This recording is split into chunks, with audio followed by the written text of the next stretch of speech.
Who the hell's that? Who gives a shit? Let's go. Wait, For what? Just wait. why is he out there? Probably waiting to use the ATM. Why didn't he come in then? Who cares? I'm freezing. Let's go. Wait, just wait a second. Dude is waiting to use the ATM. It's no big deal. Where's his card? Probably in his wallet. What if he wants to rob us? He's not gonna rob us. Corey, it's 1 a.m. Why else would this guy be standing in the middle of an empty parking lot? Same reason we're here. Did he just walk here alone? I don't see a car. This is retarded. I'm leaving. What was that? I don't know. Why did he do that? Maybe he thought we were done, so we could finally come in. You know? Should we call the police? No. I think we should. Yeah, look, let me just ask him why he's here then. Yo! Hey, buddy! You waiting to use the ATM?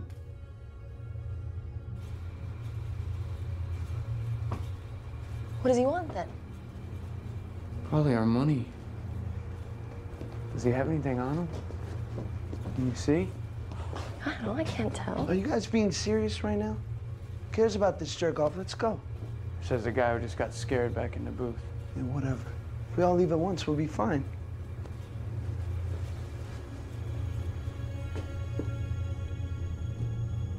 He's just watching us.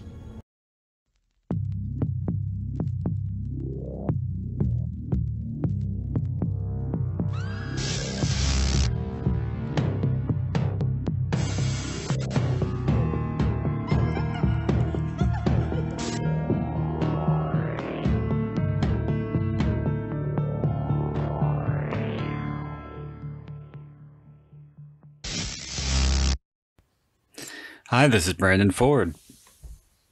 And this is Tony the Tiger, the Thunder from Down Under. And welcome to the Blind Rage Podcast. Guess what, Tony? What is it, Brandon? It's Christmas time.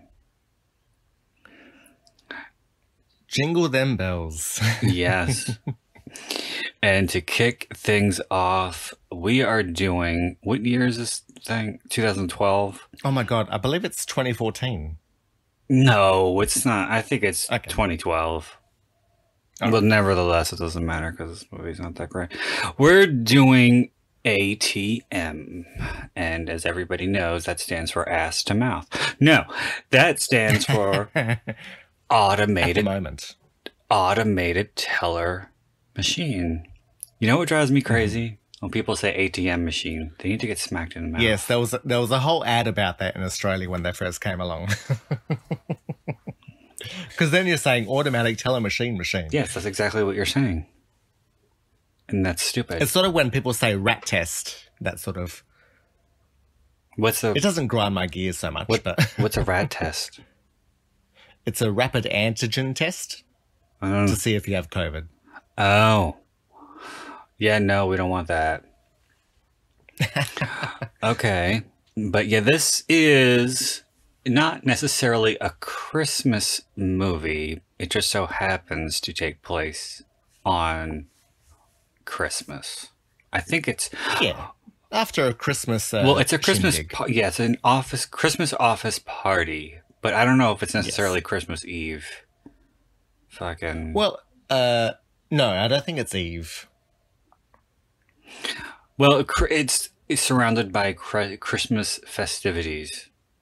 Yes. So they're a bit fleeting. Like they don't really play too much a part. No.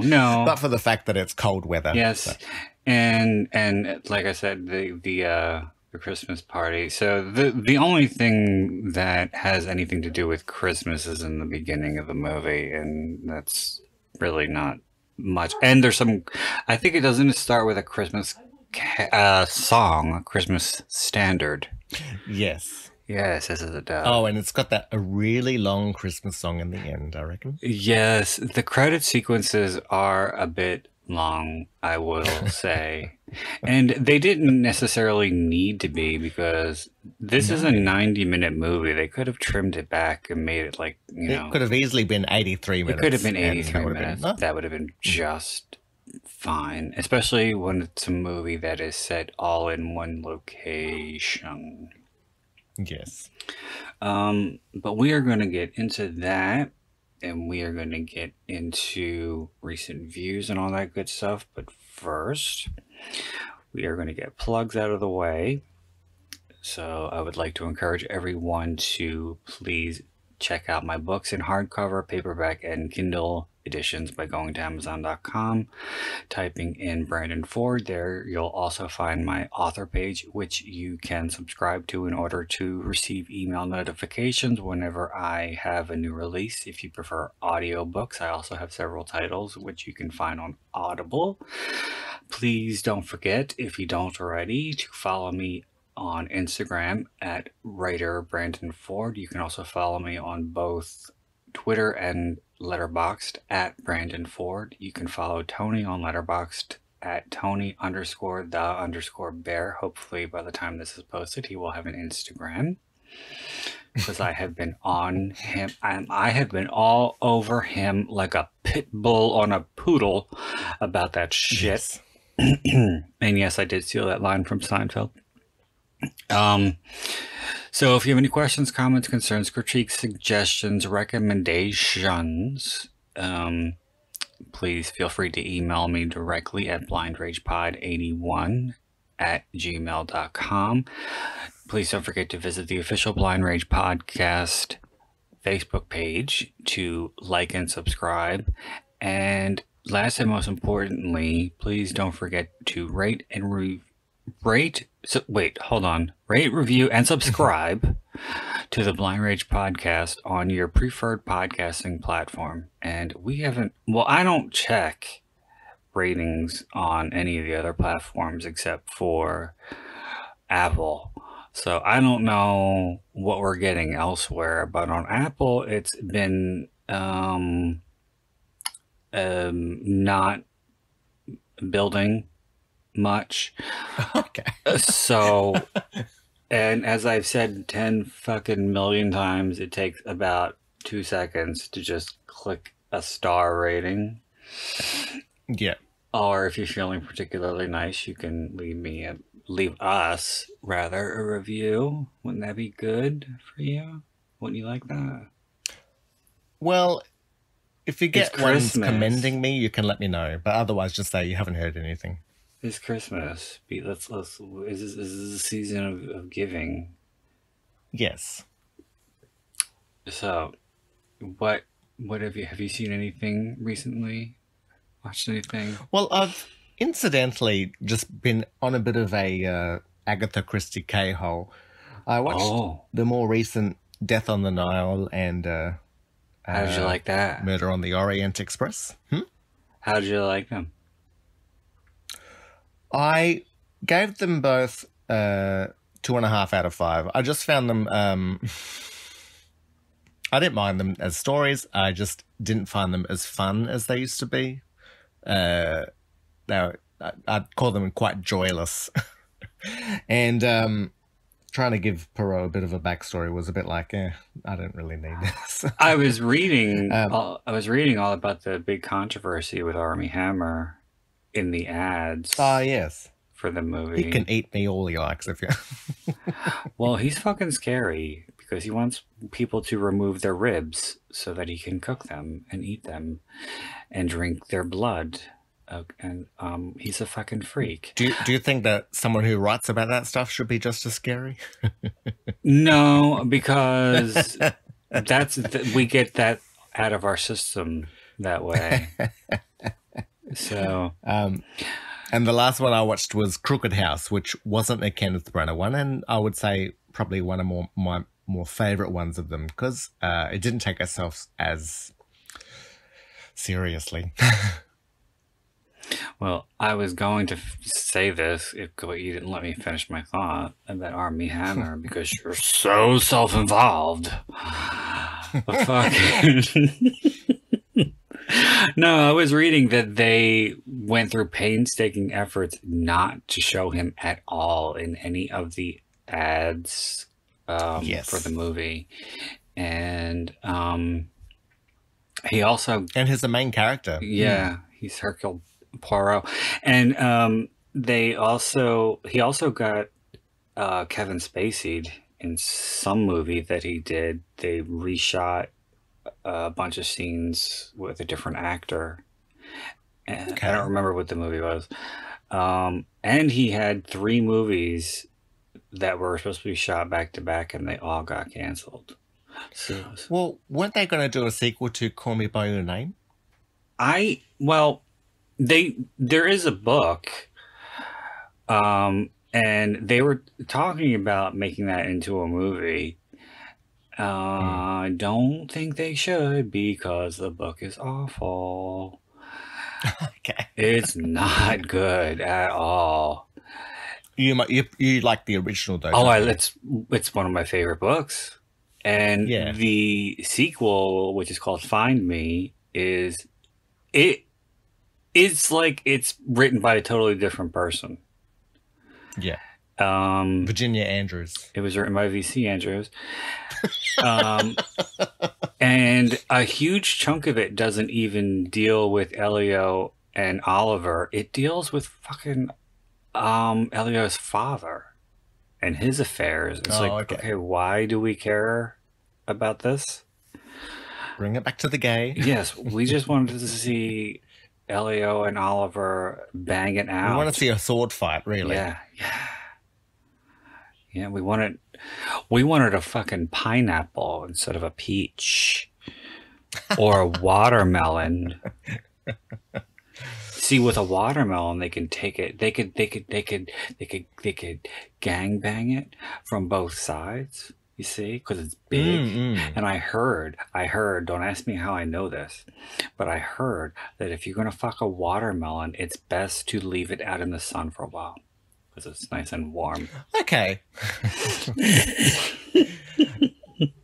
Now you've ruined that idea of filling a watermelon up with vodka, so thank you. Oh, well, you shouldn't be doing that anyway, you fucking lush. And you've given new meaning to a seeded watermelon. Now, how about yourself, you little slut? What have you been watching? Yeah, I've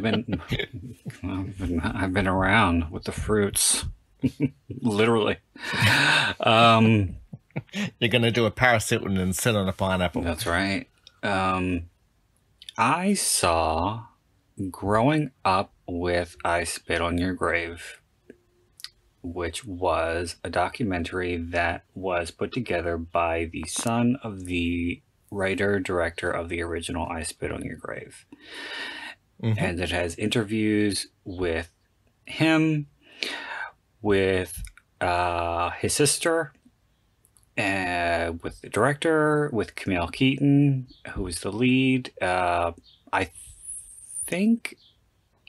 don't think all of the guys were in it. I think 2 of the main bad guys were in it.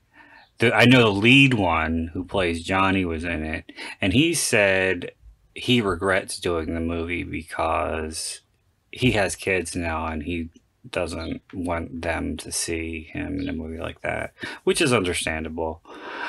But I don't think he ever saw it.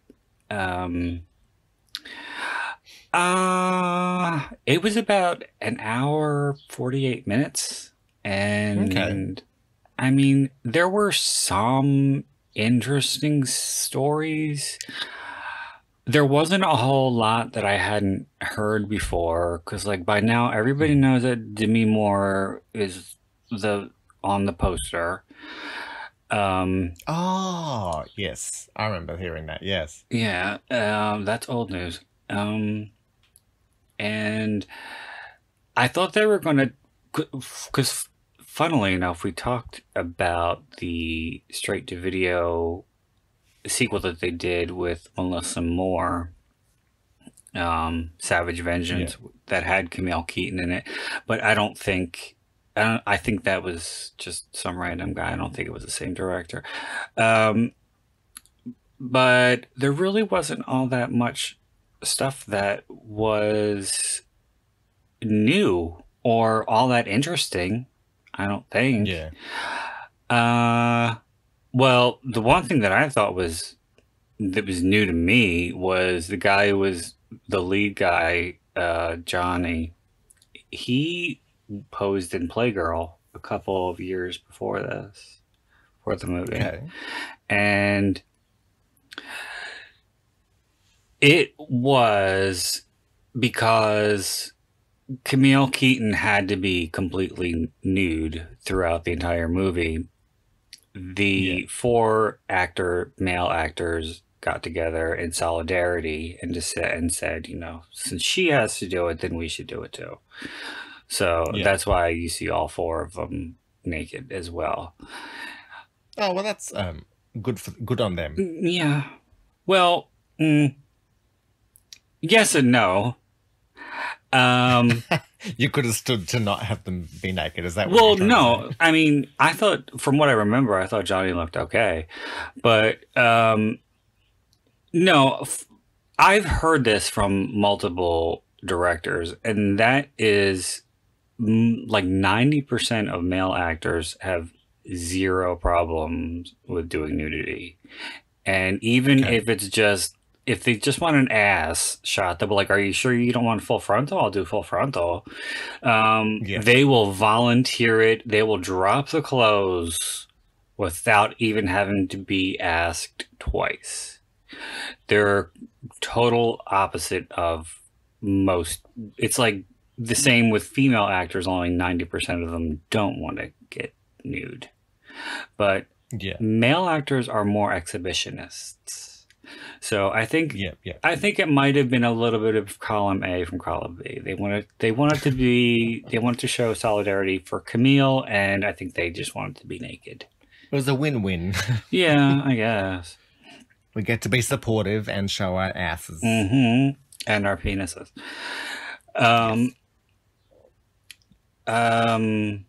Yeah. From what I remember, there was only one thing that she had an issue with doing, surprisingly. And it was, I believe it's the scene, I know it was on the rock, and which is where I believe she's sodomized. And after they leave her, she rolls off the rock into a tree. And she was like, I'm not doing that. And the only way she would do it was if the director did it first. And she made him strip, and he was going to get completely naked. But she was like, no, your underwear is fine. See what I'm talking about here? You say? Yeah. She was like, no, you can leave your underwear on. And he did it. And when he did it, she was like, all right, fine, I'll do it. And then I don't think I knew this, but the scene after the big rape or assault, I should say, when she's kind of staggering through the woods, kind of disoriented, and then they pop out of nowhere. She didn't know they were going to do that. So her response was genuine.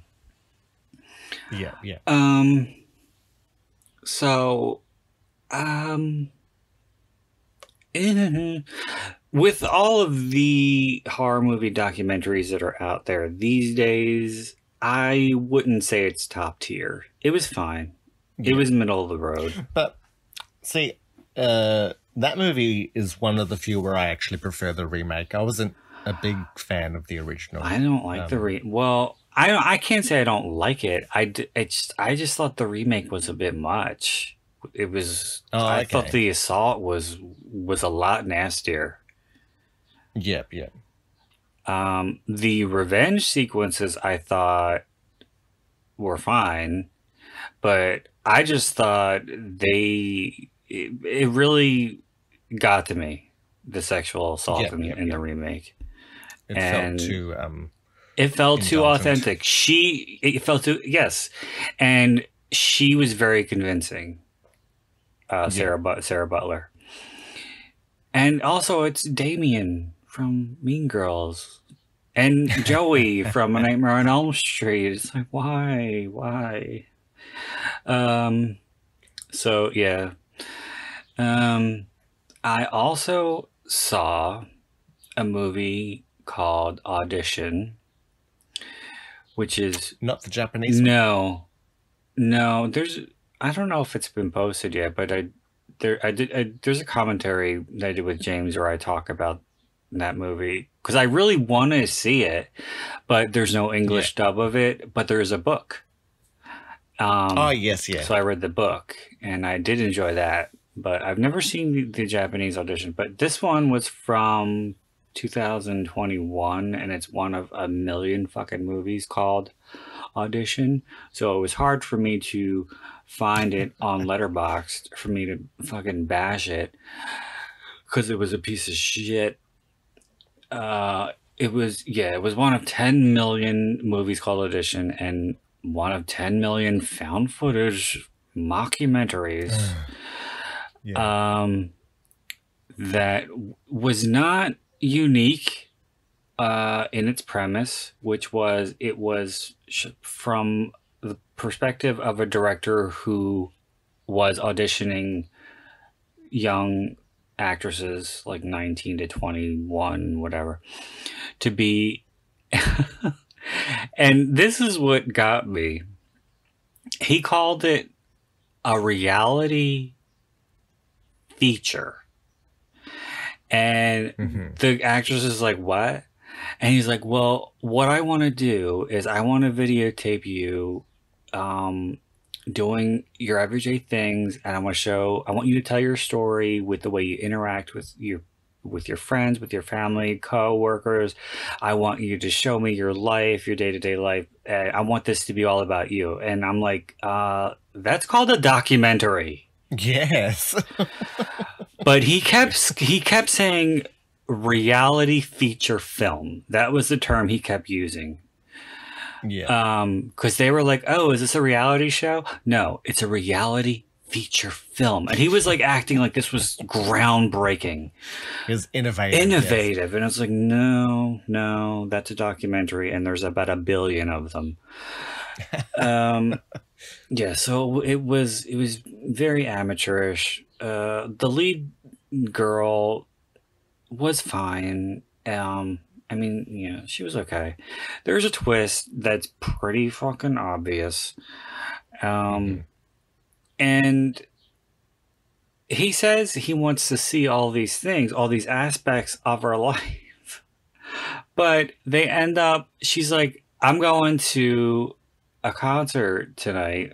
I'm going on a date, so I got to pick out a new outfit. So he goes with her to a thrift store and watches her try on clothes. She interacts with no one. I don't even think the person working there. And then she's like, I really want to show you my new high school. So, and she was a cheerleader. So they're at the bleachers and she does a cheer. And then they're at a playground and there's a little girl on a swing with no parents there. And they're talking to this little girl. And she's not really seeing anybody. There's nothing really about her everyday life. This is just, you know, where she came from kind of shit. Yeah. And she does meet this guy who was, I don't know how they happen upon each other, but he dated a girl who was her friend in high school, and she sees him for the first time, and since she was in high school, I think she was supposed to be 19, so she graduated relatively soon, or relatively close to when this was taking place. And so the guy with the camera like picks a big fight with him, and it was not convincing, and it was also not exactly clear as to why he was picking this fight with no. There was... Well, I just want to say, as a director, he seems to be making the biggest mistake of a documentary of inserting himself into the story. Yes, he talks to her nonstop. Yeah, it's like, throughout the whole thing. You're supposed to be invisible. Yes, they're supposed to not know or act like you're not there. But he is a constant presence. And he's also very much a constant creepy presence. He's very, you know, a little off from the very first scene. So it's like, and these girls are going to spend the day with this guy? Really? Well, some people want fame, and they'll look over someone's pronounced schisms Well, I mean, I think it's pretty clear that this guy was not a legitimate filmmaker. So there's that. But if you want to find it, well, it's on Tubi, and it's. I wouldn't recommend it, but if you want to watch it, it's just called Audition on Tubi. It's 2021, but I was able to. I couldn't find it. Like I said, on Letterboxd or on IMDb, because I wanted to see who was involved with it, and of course, I never heard of anybody. But you have to search for it under Audition : found footage. Oh, okay. Yeah. So, but don't do that. Okay. So that's all I got. Now I think it's time to get into ass to mouth. I mean ATM. Onto something a bit better. Yeah. ATM, baby. Nothing wrong with a bit of ATM. No. When you love the person. Well, and you're clean. Okay. So I don't know where this is. I'm used to Jed finding the streaming sources. Oh. I look it up, but I didn't find it available. But this is coming from an Australian where we don't get a lot of options for things. I would guess it's probably on Prime because everything is. And it's also on DVD, and I think it's on Blu-ray as well. So, all right. I do remember seeing the cover on DVD, but yeah. Okay. So it is there. Yes, it's not that hard to find. It's from IFC Midnight or whatever their subsidiary thing is called. So, okay. We are going to begin. Are you ready? Mm-hmm. All right, let me just make sure I have the right thing up. So, because we know I'm accident prone. All right, here we go. 3, 2, 1, play. Okay. It's IFC Films. Yeah, I think they release it under their IFC Midnight DVD label or something.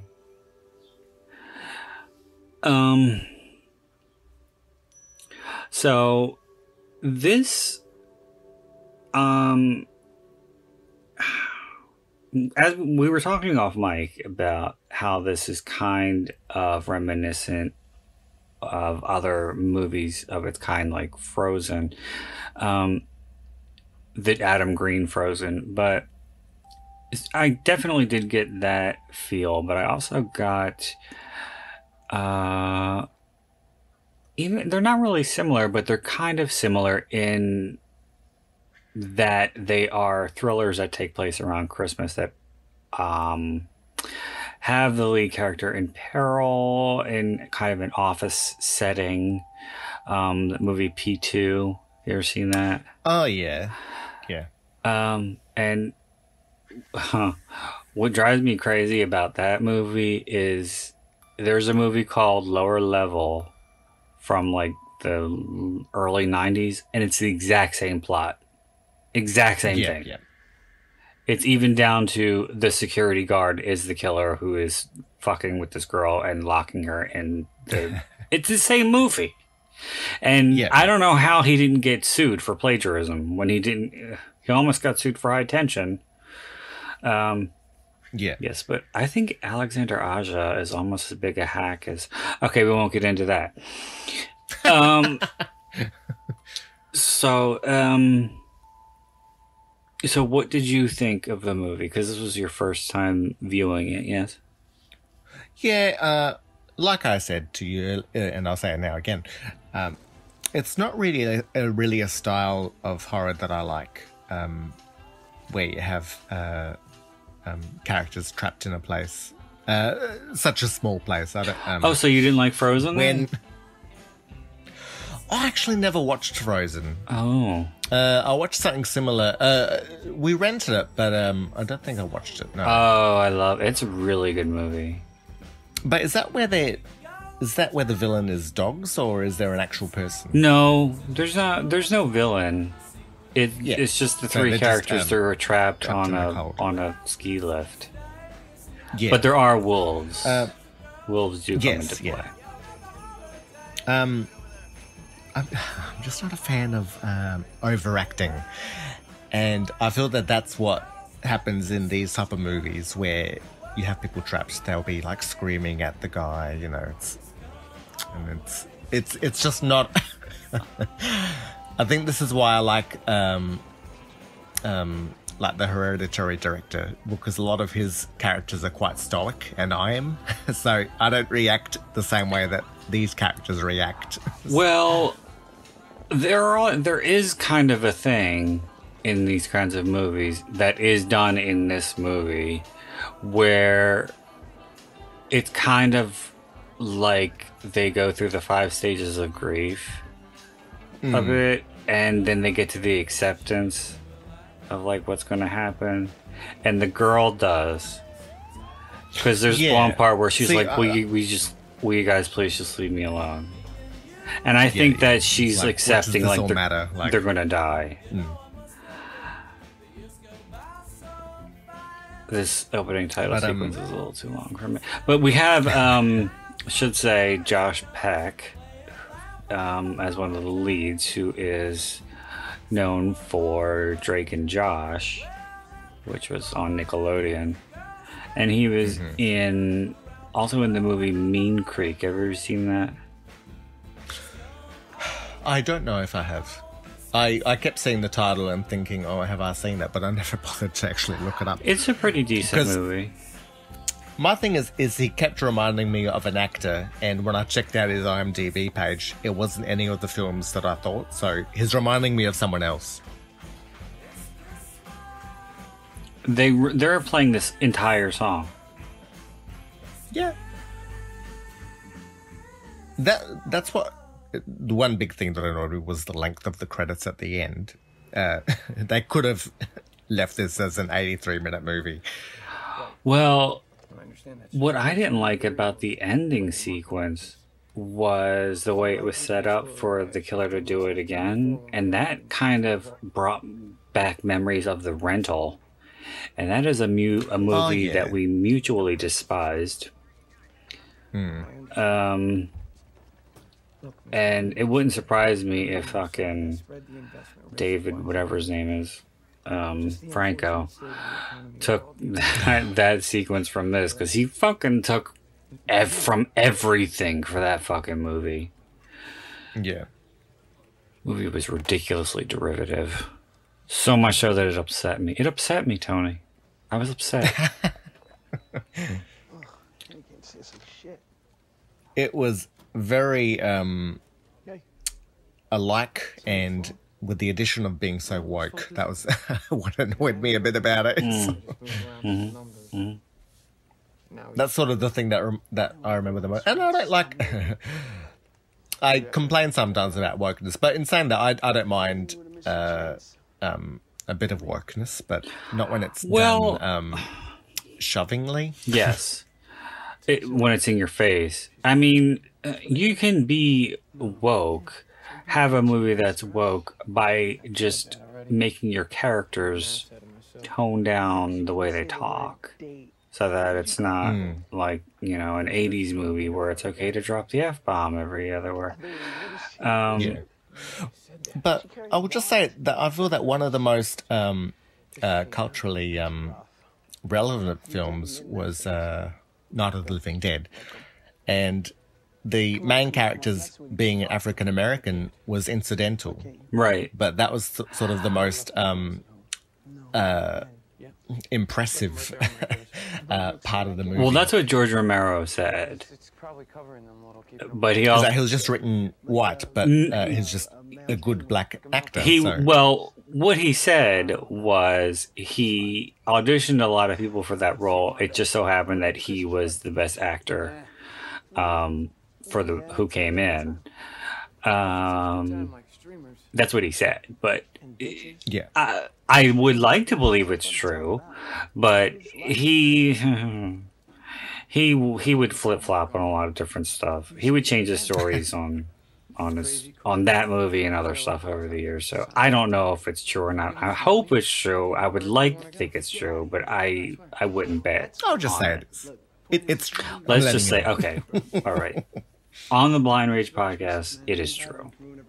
Definitively. It is gospel.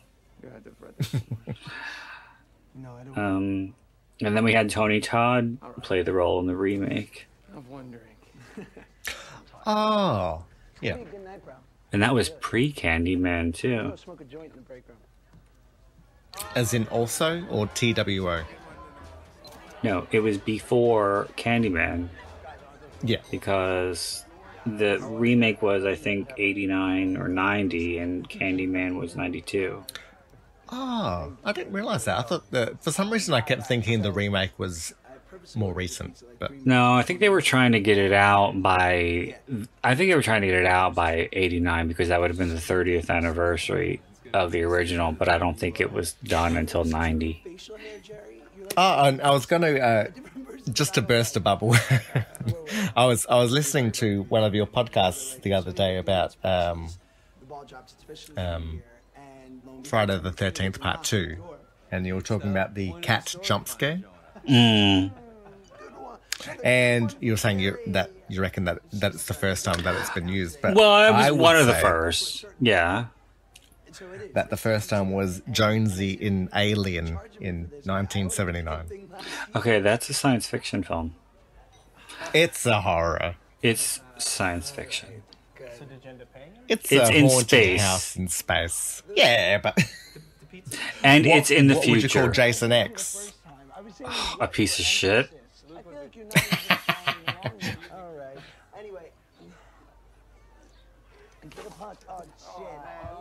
Yeah, I mean, what's Josh Peck's character's name? Fucking Corey or something? Corey. Yeah. Yeah. I mean, like, he's the stock obnoxious character. And, of course, he's friends with whatever the other guy's name is. The straight guy. He's David. Yeah, he's the straight man, and Corey is the comic relief, I guess. Yeah. But he's beyond obnoxious. Yeah. Like, so much so that it's like, Well, why? because I would relate most to David's character. And I would have screamed at Corey. He would have been out of my car. Yeah, it's cool. Yeah, it's really fun. Well, David's too nice. Okay. Okay, so I'm not exactly like Nah. Good seeing you. And you? I'd say I'm more like Emily in that I'm quite prepared to die. I'm already at the Yeah. acceptance stage. Yeah, me too. Me too. All right. Okay, bye. Plus, I've got bangs. When I used to watch the show I Survived, and people would tell these horrifying stories about, like, you know, being attacked and stabbed, and I would just think to myself, I wouldn't even fight back. Just I'd be like, do "Oh, well, what you gotta we all gotta do go." and make it quick. I don't care. I've had enough. So this is how it ends. This is how it ends. Just hurry up. Yeah, that's not mine. Shit, did I just steal a hat? I think you might have. If you can make it painless, you know, that would be great. Whoever it is that owns it. I'm really not And if you could do the sodomy after I'm dead, you know, post-mortem, that would be awesome. Although, you reminded me of, I'll just tell a story. Tell me. I'll give names. I would. Sorry. So my other half went on holiday with the I think with I the family, Mm-hmm. and one of the girls was quite an annoyance, Mm-hmm. and like she got quite angry because she wanted to go somewhere in Japan and nobody else, like it was quite a fair while away, so they were like, sorry, we can't do that. That was it. Mm-hmm. And then one day they found on her Balance sheets. Really? internet history search, how long can you not eat before you die? Like, and we were both cackling, like saying, she should know that if you don't drink for 3 days, then you die. It's really far away. No, come on, it's freezing out here, and As per usual, I don't understand. you're welcome. So what does one thing have to do with the other? Okay, I'll be right back. It's just, it's how our mind thinks laterally. Just how, like, some people are eager to get things over with. But what did that have to do with her wanting to go to the to see a site that nobody else wanted to see? Well, she was being a brat about it, and like she wanted to sort of start being manipulative to the family, And so she was going to starve herself? yeah. Oh god. Fucking drama. Good luck, man. Congrats, Playboy. That's fucking pathetic. That's like something that you would do when you're like 7, and it's like when your parent does something that really upset you, and you're in your room and you're in your bed and you're crying. You're like, if I was dead, Hold your breath until you pass out and hit the coffee table. If I was dead, my mom would be so upset and she would regret everything she ever did to me. I told you, I'm gonna give Emily a ride home. Just drop me off in the way. Corey. She would regret smacking me in the face and calling me fresh mouth. Walk, right? I think what's the most annoying about Josh's character is he's got this constant smile, like a constant smirk when he's being annoying. Jay, you might want to close your legs because I can see your vagina. I think that's probably his only funny line. You might want to close your legs, I can see your vagina. Yeah, well. And that's not really saying much. No. Oh, it is? Check under my seat. No? What about, check under the table. Is that good? Yeah, it's a blackberry. Yeah? Leave it on my desk, yeah? Just leave it on my desk, Jerry. Don't look at my photos. You found it? Yeah. Jerry's on It's got the old blackberries. Oh, I miss my BlackBerry. Well, I loved my BlackBerry when I had it. I think I had an imitation blackberry. I had a BlackBerry Curve because I like them curved. Yeah, that was like the best fucking phone ever. I loved that phone. I loved phones with buttons.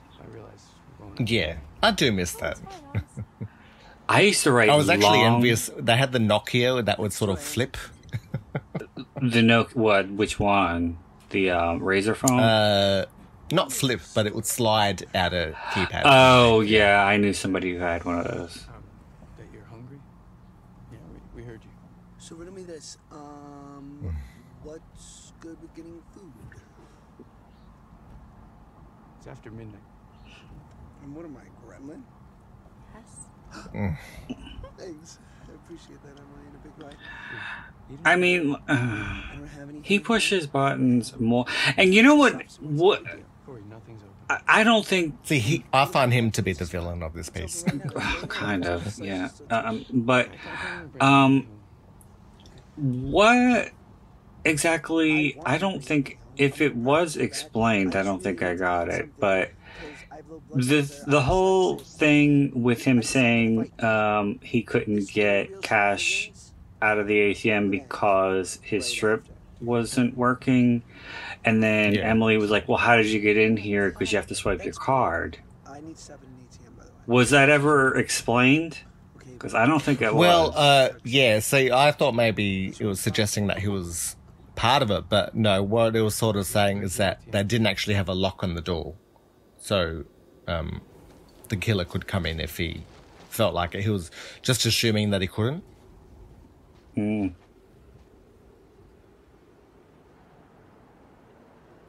See, I find we don't have this type of stuff in Australia, where it's an ATM in its own.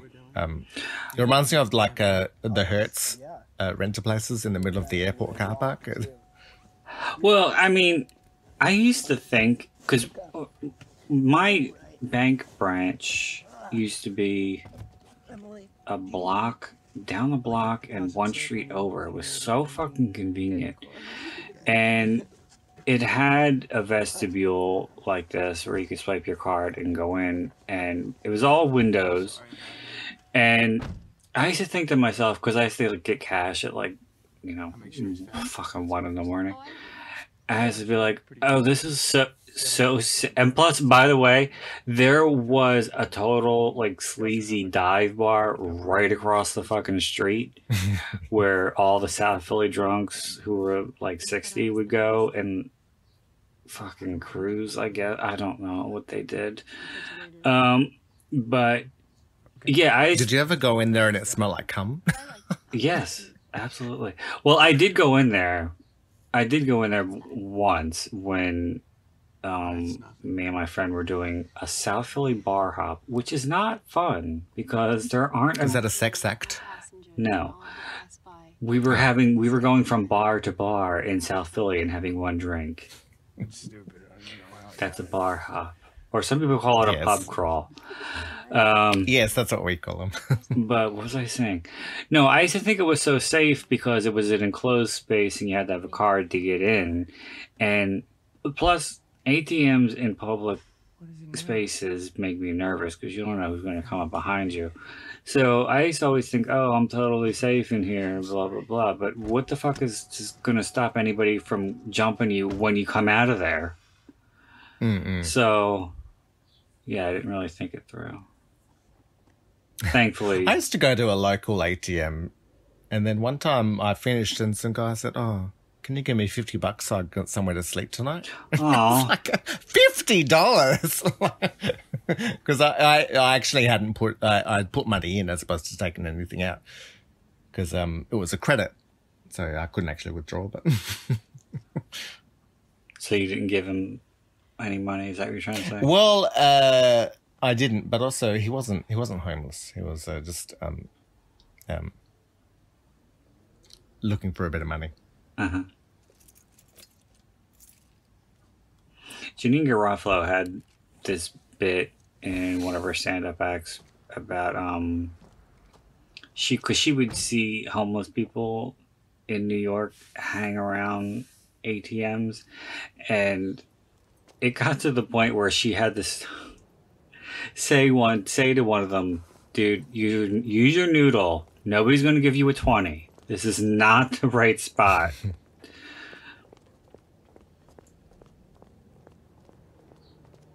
I used to give to money to people who were homeless, even if they appeared to be drunks, because I felt bad. But because they would always stop you while you were going into a store. But what I would always do is I would always say on the way out, because I was not going to take my wallet out in front of anybody. Yeah. So I would always go in the store, do what I need to do, and then when I was putting my wallet back, I would take like $1 or $2 out and then give it to them while I was leaving. This one guy, I was going to a 7-Eleven to get like snacks, like 1 in the morning, and that was the situation. And when I gave him $2, and he decided to tell me like his whole fucking life story about how his wife kicked him out and he lost his job and this and that. And I'm like, I just was going to give you money. I'll give you another $1 to stop. Just shut the fuck up. No. So, but this person in the car park is played by Rebecca Gayheart? No, it's not. It's the same costume from Urban Legend. With the furry hood. Yes.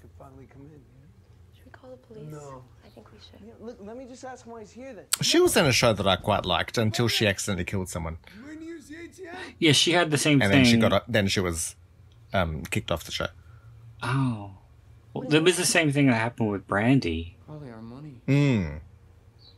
Does he have anything on? Except, I don't think Rebecca was found guilty. Are you guys being serious right now? But I could be wrong. Well, I don't know. I don't think Brandy was found guilty because in both cases it was just an accident. they weren't driving recklessly. They weren't distracted. They weren't on their phone. It was just See, I'm bad annoyed timing. that Caitlyn Jenner didn't get. I know, because Worse, Caitlyn 'cause that Jenner was, was driving Was recklessly. that the one at fault? Yeah. He doesn't look homeless. What makes someone not look homeless? When they're that big. Yeah, Caitlyn Jenner was speeding. And on her phone, I thought. Or something I think so. Yeah. Yeah. Yeah, I remember that thing with Rebecca Gayheart. That was pretty bad. She was like went into a really bad depression and wouldn't get out of bed. Yeah. No, I can absolutely understand that. Yeah. Is there something I can help you with? Oh. That's not good. Like, I felt bad when I was a bus driver. One of the worst things that would happen is we'd have people cross the road in front of a bus, and because you can't see past the bus, there'd be a few. I had someone do a near miss where they were nearly hit by someone, but one of my code workers, they got to see someone get hit by a car and killed. Oh. As opposed to just either walking behind the bus or waiting for the bus to leave. All right, let's not talk about that. I feel sorry. So I felt so bad for the dog. I think that's I know. the biggest victim in this. I movie know. was that golden retriever being. And that's my favorite kind of dog too. But you know what? Lick him awake. It kind of got me thinking about is that scene in American Psycho when he stabs the homeless man and then he stomps the dog. I think that's like the hardest part to watch in that movie.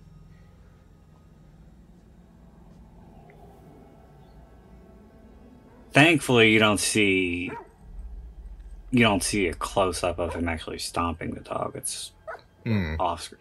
Well, yeah, even that suggestion is upsetting. Well, yes, and plus, especially now that we know fucking Christian Bale is as big of a psycho as fucking Armie Hammer.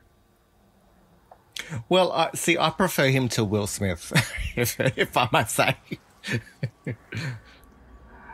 Well, like I started hearing all of these horror work stories with Will Smith. Oh yeah, the one of Christian Bale on set in Terminator. Well, no, that was more funny. No, what I heard about all the stories that I heard about Will Smith, I had absolutely no trouble at all not believing. Really, and that was that he always had to be the center of attention in everything that he did.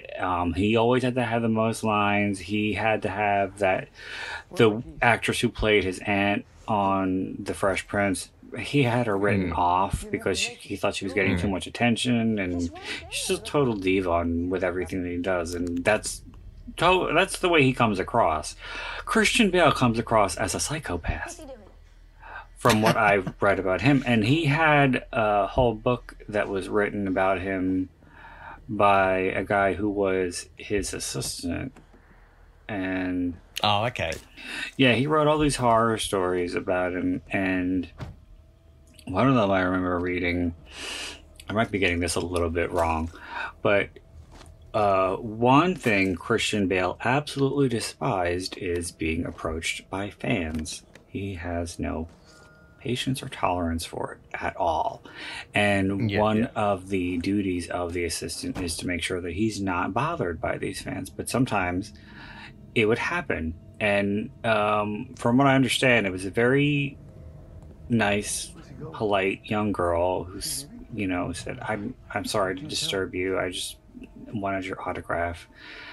And he begrudgingly signed whatever, and she thanked him and left. And then the assistant said, when she walked away, Christian said, that pen would have been the perfect kind of pen to jam into her eye socket. And when you stab somebody in the eye socket, it's the best way to kill them because it punctures their brain and they die instantly. All this just because this poor girl wanted an autograph, and he's making a total American Psycho fucking scenario about stabbing her in the eye with a pen. Okay, Well, it was a you're win-win. unstable. She got the autograph and he got to visualize the fantasy. David, it's too dangerous. Another thing I don't like about this movie is it's one of those movies. Well, one thing I really don't, spoiler if you didn't see it, is that David gets the blame for everything, which is like, what? And you don't know who the guy was or why he was doing this to them.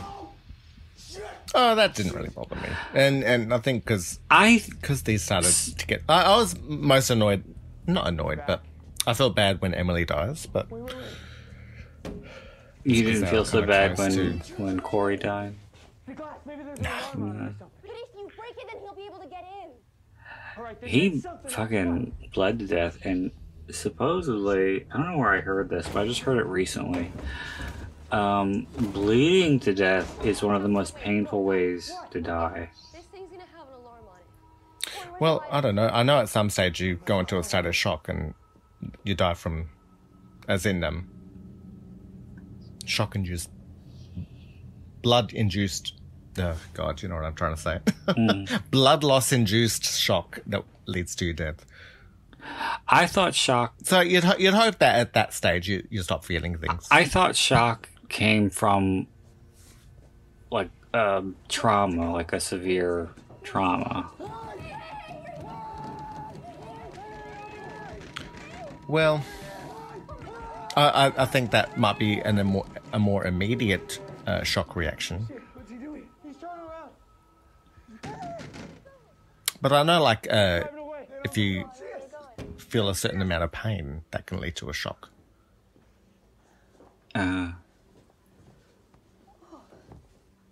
So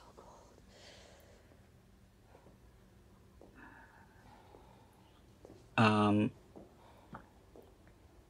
This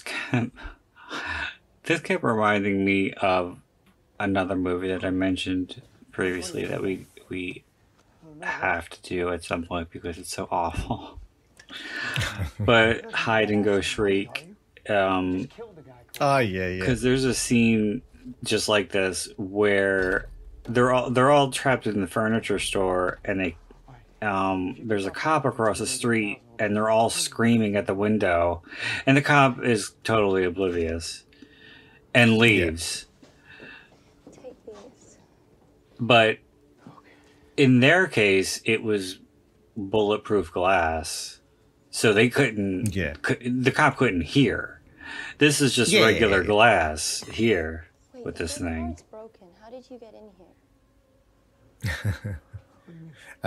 If the magnetic See, a movie that I wanted to messed do up what you said, was an old Sharon Stone one called Scissors. Yes, but you've it's mentioned not so Scissors much horror. before. Yes, you've mentioned Scissors before. I've seen Scissors. It's a little bit giallo. You've mentioned it before. I've seen it. Yes. I haven't seen it in Oh, a you long have time. watched it? I've seen I've yeah. seen it.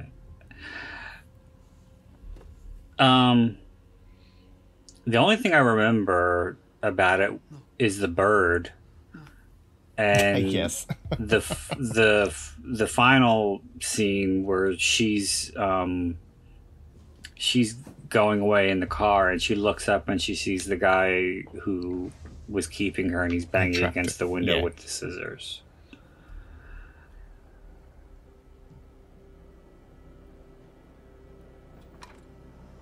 I think the thing that not annoyed me. Yeah, I'm just going to say the thing that annoyed me. The thing that annoyed me was this movie, compared to other movies that are of similar, is that they don't do anything where I think, oh, that's a good idea. Like and there's often that moment in a movie where they will, but with this one, there's no innovation. There's nothing. It's well, fucking. What if there's more of them? They're in the city. I would assume this is supposed to be New York. So I don't know. I can only guess that this is supposed to be New York, and I don't know what the fuck is stopping them from just bolting out the fucking door. You would go because they're in a yeah. If all you have to do is just like go a block, and you'll find something open. Your legs don't work, And there's 3 of them. and really. there's 3 of They them. could all It's run 3. in different Yeah, directions. the guy's big, okay, but there's still 3 of them and 1 of him. Yeah.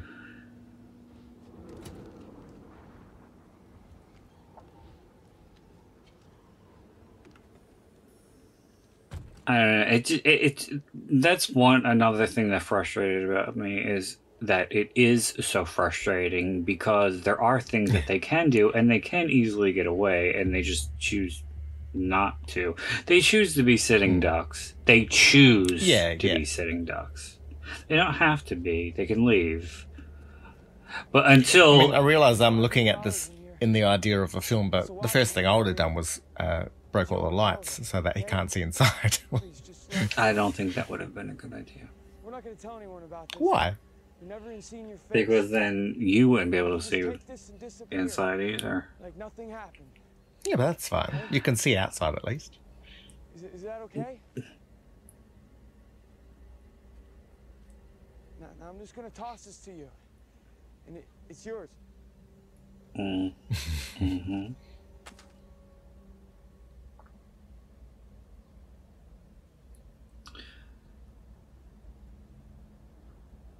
You never even see his face, do you? No.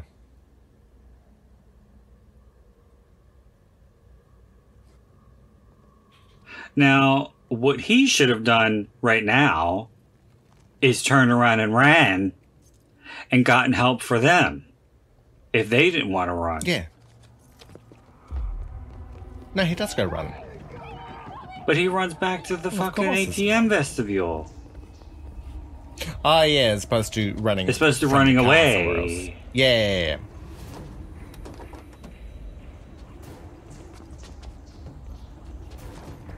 If I didn't have visual problems, I don't know. Well, I'm older now. I'm a very old man.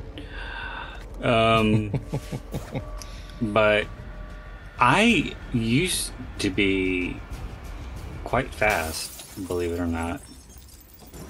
Yeah. I was never.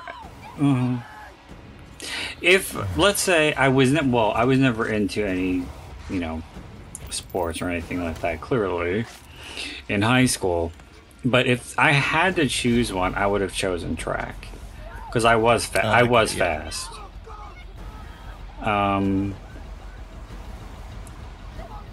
But I never actually ran or wanted to. It's like I'm not running for this fucking school. Get the fuck out. And You'd only run if you were chased. I would only run if I can't even do that now because I put myself in more danger if I'm running. Yeah.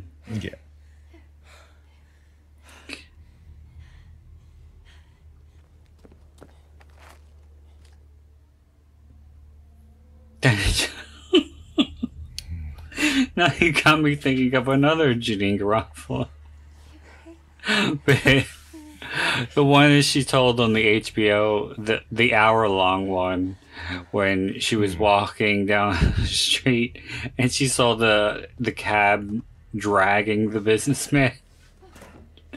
And she was like, I don't remember that one. You didn't see that one? Yeah, she was just No, walking down the street and she heard a scraping sound behind her.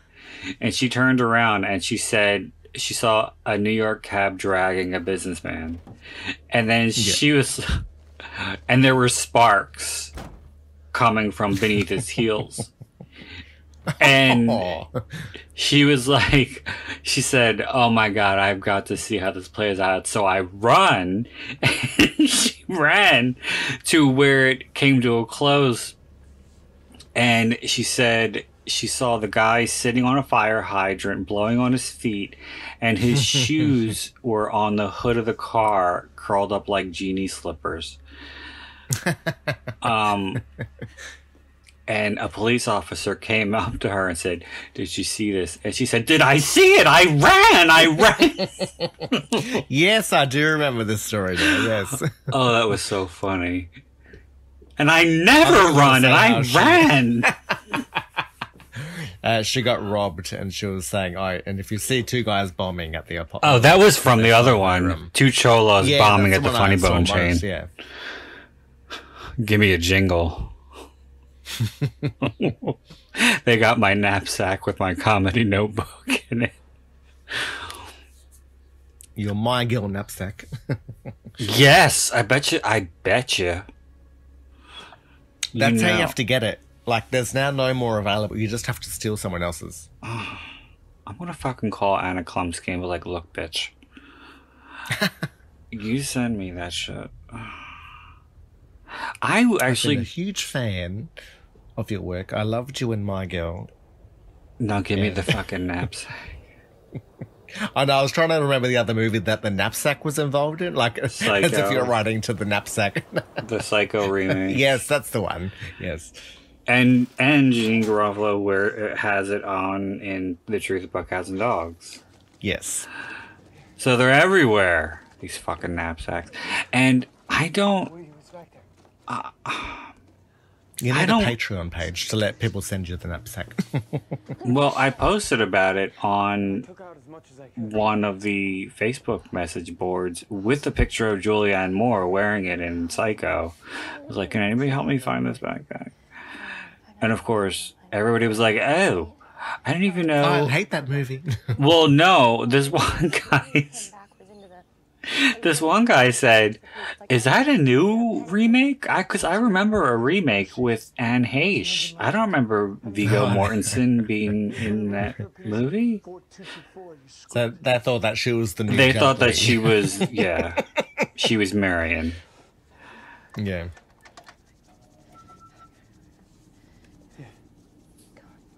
Where'd he go? Did you see him leave? I just turned around. No, but did you actually see him walk away? Who cares? This could be our only chance. Let's go. What if you went out back? Even if he did, I feel like we've both had strokes. The bad time. What were you saying? Corey. Please don't. I should fucking send him out there to be the lamb to the fucking slaughter. Yeah. I don't give a shit. Drake and Josh sucked. Actually, I did kind of like it. It was funny in a cornball kind of way. Well, I think my show for that was I used to love Sabrina. Well, with Melissa Joan Hart. That was like a network show. This was fucking cornball Nickelodeon. Yeah. Shit. He was on the Amanda Show also. I don't know. Oh, Amanda Bynes. Mm-hmm. Like what? Oh, was that the name of it? Yeah. Oh, okay. She got. I think she's had her conservatorship released as well. Oh, that's not a good idea. But, I think it might be going to her husband or something. I think she was more unstable than Britney ever was. Well, but I think she got diagnosed with bipolar. Whereas Britney Spears doesn't have a diagnosis. No, I think she does. Oh, does she? Yeah. I think she's bipolar as well. But, yeah, she didn't do anything near as crazy as Amanda Bynes did. Yeah, but what crazy thing did Amanda do? I don't fucking remember now. There was a news story. I just always remember Britney and the umbrella. Well, Britney. And funnily enough, that song, Umbrella, was sent to Britney before it went to Rihanna, and she said no. Oh, really? Yeah. Oh, okay. It was also sent to Mary J. Blige, and she turned it down. I think Rihanna did well with it. Yes. It was good luck to her that she got it. This would have been right around the time the Britney's Blackout album came out, so that could have been the first single instead of Gimme More. No, I could hear Britney doing Umbrella, but because she's more pop. But Yeah. Mary J. Blige, not so much because she's a totally different style of singer. But yes, everything. Although worked I out. heard Britney's take on Telephone and I didn't like it. Well, that's not a good song anyway. I don't mind it. You just don't like Lady Gaga. I don't like Lady Gaga.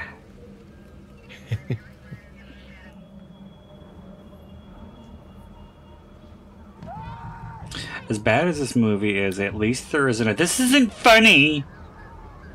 Yeah, well. You guys. See, I think they should run out to him.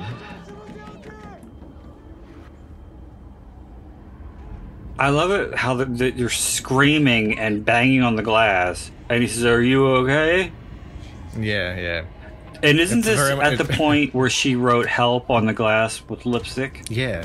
Yeah, clearly Well, they're he not could've- okay. Like, I don't know why everyone is not parking closer. Everyone is parking so far away from this fucking ATM. If he had driven past them, he could have seen better. Like, This movie frustrates me. it's a movie. I always liked in A Nightmare on Elm Street 1 where Nancy's screaming for the police and the guy's like, oh, maybe I should go get the sergeant. I know! Really Oh my God. like, She's screaming at the top of her voice. Isn't that when she breaks the glass yeah. on the window too? And she, Get my father, you asshole. get my dad, you asshole. Maybe I gotta go tell the lieutenant. You think? Maybe. It's like they're stoned.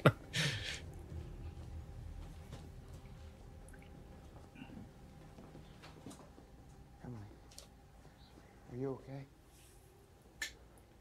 Emily? Leave me alone. Both of you, please, just leave me alone.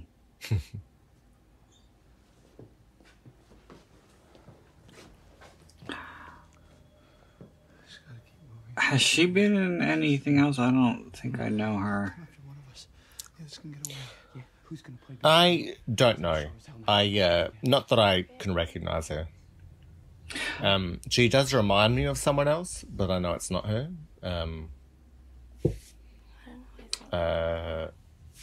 She was the one we were talking in Gone Girl. She was playing like the Nancy Grace style character. And this guy not saying anything. It's like, ugh.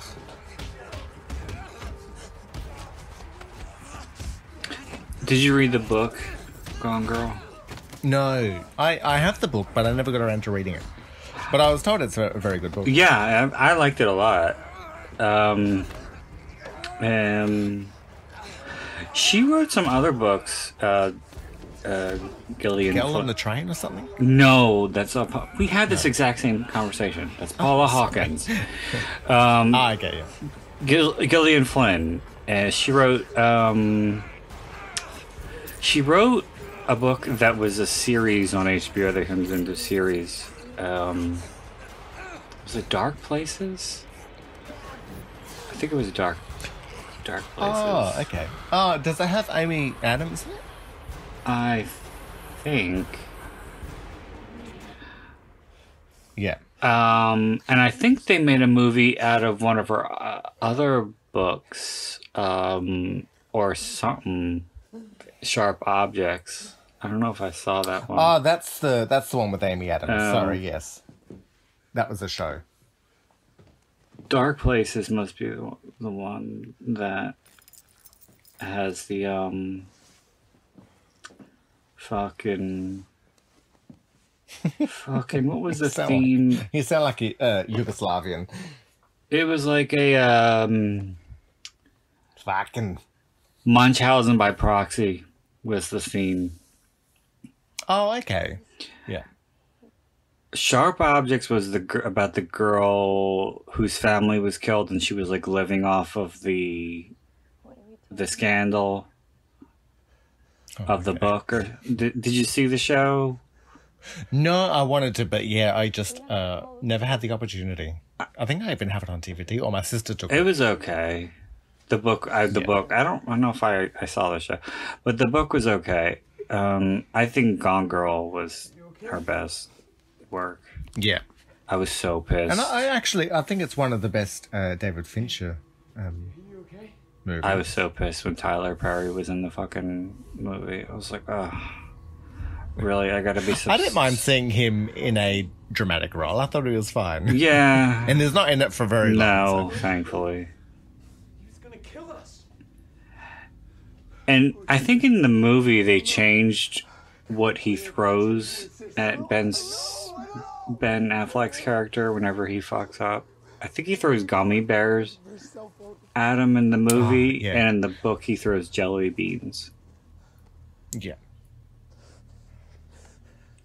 Is it a British author or an American author? I think she's American. Okay. No, that's why I thought maybe it might have changed, but no. Well, aren't jelly beans and gummy bears universal? Well, I feel jelly beans are much more known universally than gummy bears. What's he doing here? Because I feel like we had jelly babies before we had gummy bears. No, we don't know shit about this guy. For all we know, he could be helping that douchebag outside. I am not a fan of jelly beans. Bullshit. Some of the Jelly Bellies are okay, but I can't. But Jelly Belly is like the only jelly bean, because I can't just like get like a random bag of jelly beans. It's gross. Oh my god! Okay. But Jelly Belly are like fucking gourmet jelly beans, and they have all kinds of exotic, crazy flavors. Oh, like pina colada and stuff like that. But gummy bears, I don't want jelly beans. I will get down. I like the clear ones. Apparently, they did a study on. Do you know what jelly babies are? No, I do not. I'd say they're like gummy bears, but in the shape of long babies. Okay. And I feel they must be more British Australian. But they did a study where they found that women who had children would bite the heads off first, whereas women who didn't would bite at the legs first. Wasn't that also like some kind of a weird study with the fucking gingerbread man? It's like if you bit the head off first, that meant something. When I think everybody who eats a gingerbread man cookie bites the head off. That's like a thing. Well, yeah. My thing is either to bite the head off or I'll crack it in half, like I'll piece it. Yeah. Well, I don't fucking... I'll finger that ginger like... Yeah, you will. Like it's a podcaster. That was inappropriate. You had to make me stop. And of course, this is the blaming moment, which is in all of these movies. Yes. It's all your fault. Yeah, no, it's all they your did have the yeah. They did have the bargaining stage, like what you were saying, as a form. Yeah, like we're trying to give them the money and the stages jewelry. of You didn't give a shit. Doesn't make this my fault. Anything, it's your fault. It's my fault. It's my fault. Get out of my face. Fuck you. Stop it. Yeah, but you're still the one that did that, right? This reminds me of the scene in Stand By Me after Will Wheaton gets the leech on his balls. Yeah. And they're fighting in the background about going back, and you see him go, he goes, "Stop it," and he gets progressively louder, "Stop it." And then he finally goes, "Stop it!" And that's what I thought she was going to do. I was like, she's totally going to fucking Will Wheaton their asses. Apparently he was on some show where he talked about how his parents really forced him into child acting, and it was quite a traumatic childhood for him. Oh. Oh yeah, he was on a show, I think it was called The Talk, with and Jerry O'Connell was one of the hosts, and he was saying he's sorry that he didn't see that, but you know, obviously he was a child at the time as well. He didn't know. He's written some books, Will Wheaton. Yeah. Yeah, Jerry O'Connell is one of the hosts on The Talk Now.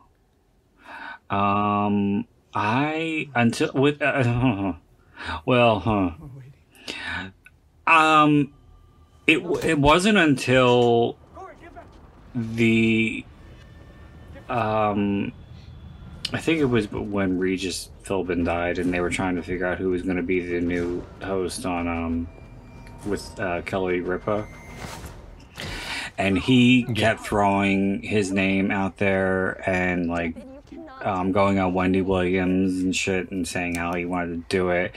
And it wasn't until that I realized I really don't like Jerry O'Connell. I think Jerry O'Connell's biggest problem is he thinks he's funny, and he's not. Yeah. I never really found him attractive. Well, I thought he was cute, but I didn't. To me, he's got a face that looks like someone mid-swimming. Oh, God. His brother's cute. Oh, okay. I don't know what his brother does. Did you ever watch the Helen Hunt movie, I See You? No. This section reminded me of it, that's all. I'd recommend it. But no, but I heard her plastic surgery in it is distracting. I actually thought that was going to be a plot point. That's how distracting it was. Oh my God, that's bad. And I was like, but in saying that, I don't know. I thought she had, I think she had an accident, and so it was reparative surgery. Are we sure about that? I'm not sure. No. But I don't want to start bagging her and then find out that she was like a burns victim. Oh my God. No, I mean. But I'd reckon the movie was interesting and yes, I'd say give it a try if you ever see it available. Well, I do believe that there is an audio described version of it, so I can listen to it without having to look at her bad plastic surgery.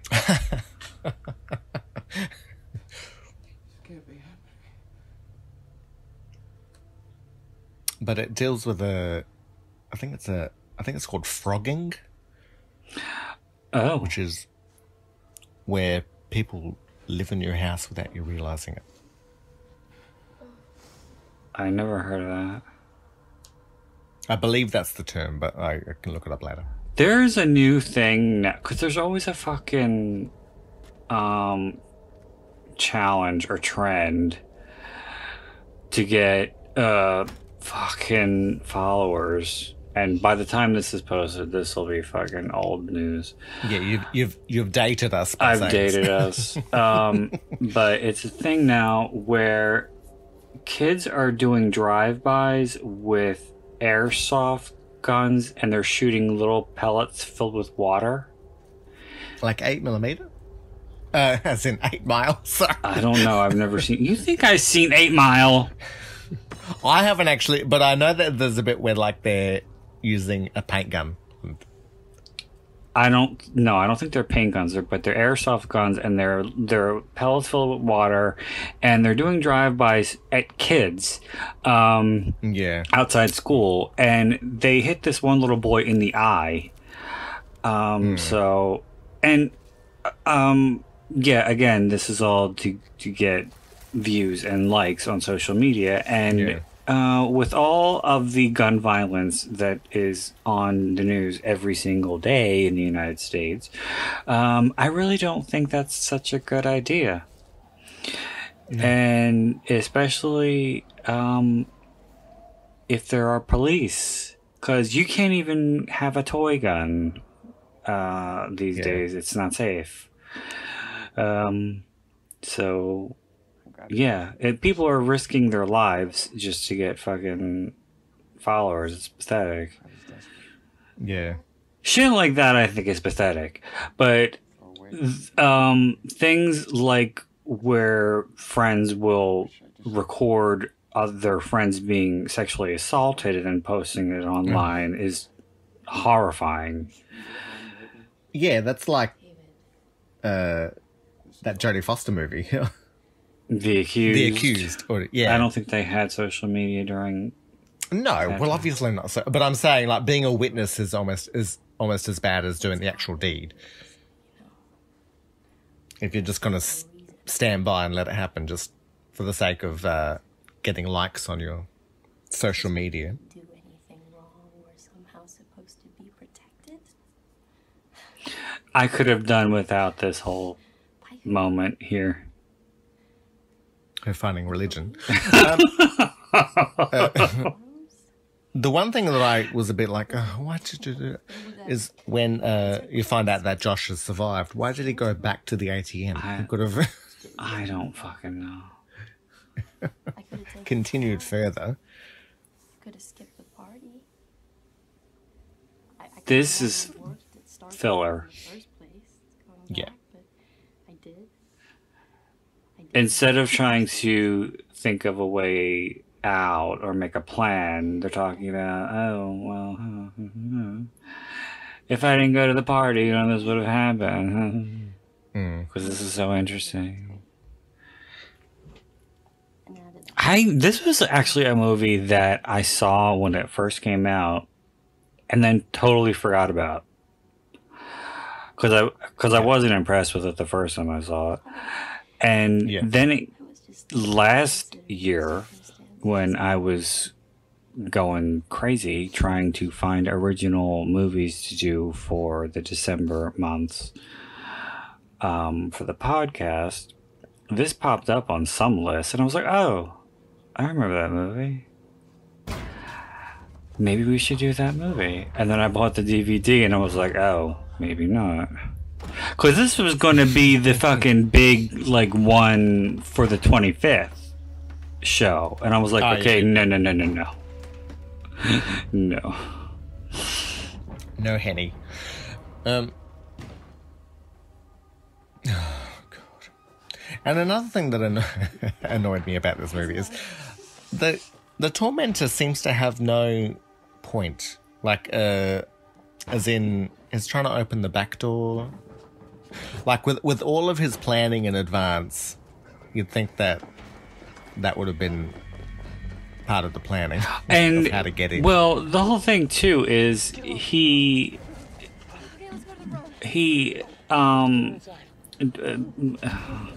executes this whole thing with them managing to stay clear of the security cameras. Now, wouldn't there be a security camera at the back door in case somebody tries to break in? Yeah. You would think.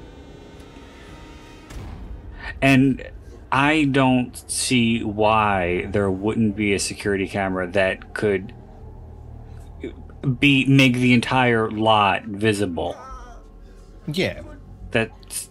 And at the very least, at the entry to the ATM. Yeah.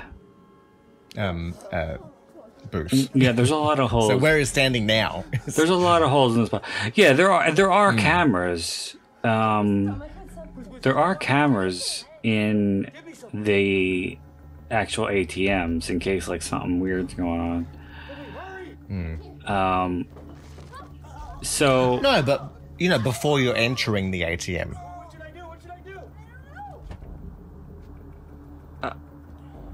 That there isn't a camera at the front door of the ATM. Inside the vestibule? Of the bloody booth. Yes, of the vestibule. I would say probably.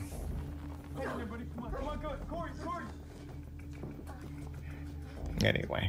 But I would just start doing something crazy, like fucking trying to trash the ATM itself. Like, that would... Well, they do. Do they? Yeah. The ATM itself. The machine. Yeah, the machine. The money... The money maker. Oh... The hole in the wall. The hole in the wall. What are you doing? What are you doing? I prefer different kinds of holes. And the fact And that, Walt's wet. you know, the security guard contacted someone and then they never get back to him. And No, he didn't get a chance. He anyway, didn't get a- this is a movie. I can't be tearing it to shreds. but you could. No, he didn't get a chance to get out what he was going to say because he got him right. Yeah, but he started talking and then... Yeah, all he said was his number. I don't even think he said his whole yeah. number, and then it was cut short. So, But as someone who worked with CB radios, you'd get a reply, and then if you didn't reply back, then there's sort of like, what did you contact? Like, there'd be a... Tony, get back to us. Like... mm-hmm.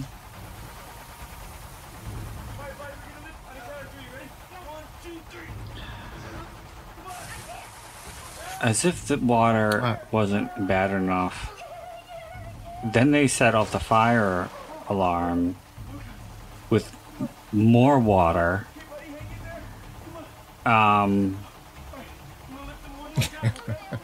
Which I'm sure was unpleasant. I think because of this and because of the fire, that was why this had a $3 million budget. Because this is like a fucking, not even $1 million movie. Yeah. I don't know how they were able to get $3 million to make this thing. Well, the writer wrote Buried, I believe. The Ryan Reynolds movie? So he wrote the I same only movie? say this because basically. Before we started talking, I saw the DVD cover on IMDb, and it said from the writer of Buried. So yeah, he wrote the same So movie. maybe that's why they got money to make it. And it was Canadian dollars, wasn't it? No, I don't think so. I think this was just shot in Canada. I think this was one of those shot in Vancouver playing as New York type scenarios. I personally don't think that they're trying to make it look like it. To me, it looks far more suburban. Because they're at a supermarket type of chain thing. They're in a car park that's got a store that's attached to it. They have those in New York. Yeah, but I feel like that wouldn't have a car park. A strip mall, you mean? There's all kinds of different stuff. Okay. Alright, New York is not just what you see on Sex and the City. Yeah. There's a whole Woody Allen element. I do not have a fold-up chair in my boot. Or in my trunk, shall I say. Yes. A boot. And again, just with the smoke detector, I believe that they do detect small amount of smoke, whereas they needed to go full on right by it to get any reaction from the smoke. Like my mother's smoke detector will get the toaster. You know, it's.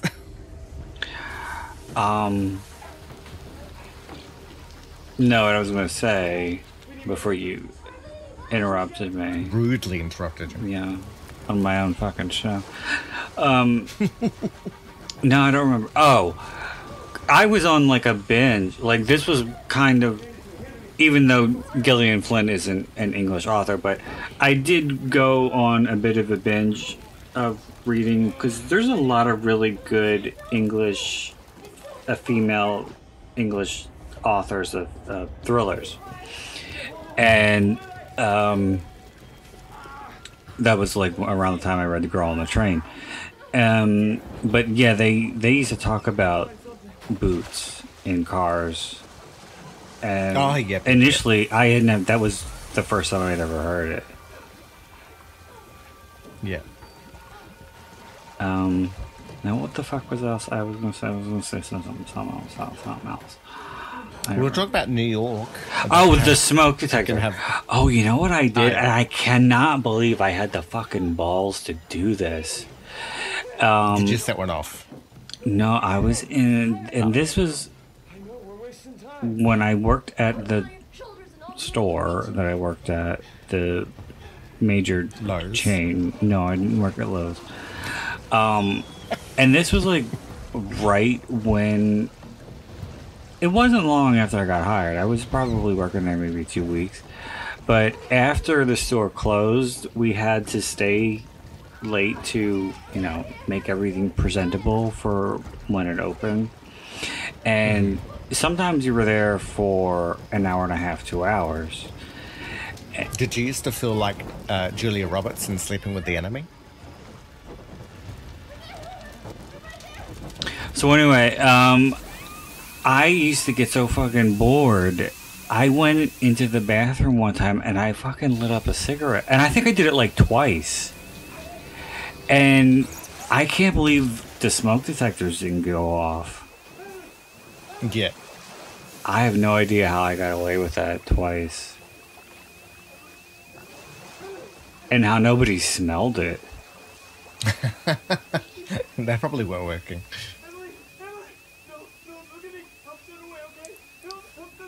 What the fuck are you talking about, Julia Roberts, in Sleeping with the Enemy? Well, how she had to keep all of the cans facing forward and everything. Oh, in the well, this was a clothing store. So I just had to fold shirts. Yeah. Otherwise, you'd get screwed to opera music.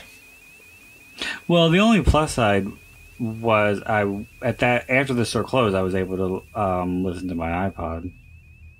Yeah, yeah.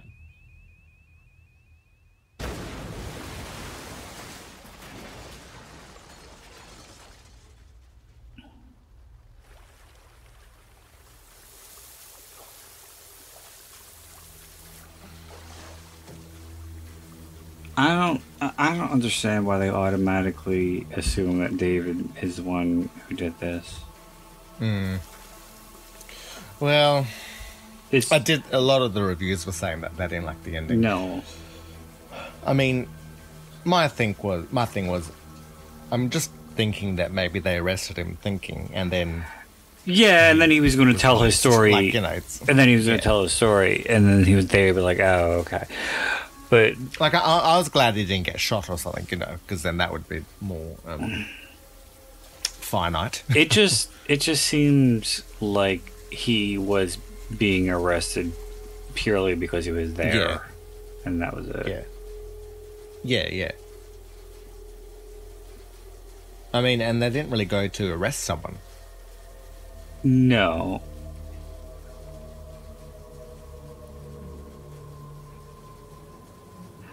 Well, It seemed like they only went because the alarm went off. As opposed yes, and I assume they showed up because they thought it was arson, and they probably thought that he had done it, even though there were 2 dead bodies, and it's clearly not a case of arson.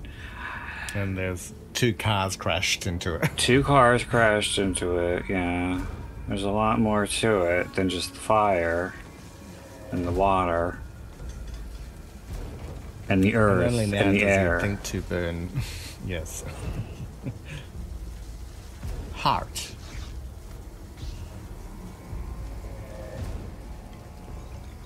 And how does he set fire to wet clothing?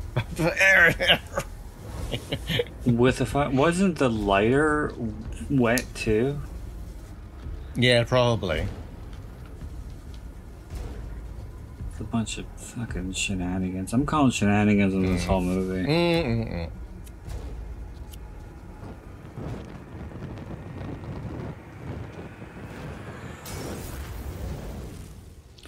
That was a bit too effective. Oh yeah, a little bit.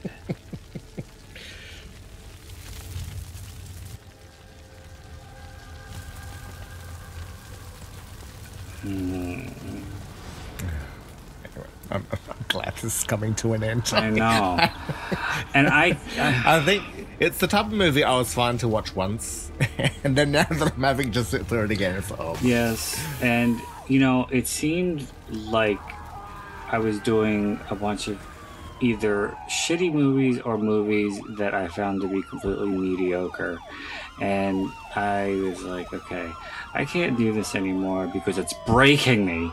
So I need to do movies that I really, really love. And then I got Sorority House Massacre 1 and 2 in there, and now this. Yeah, you've padded it out with a bit of shit. Well, these are special circumstances because this is for the Christmas month.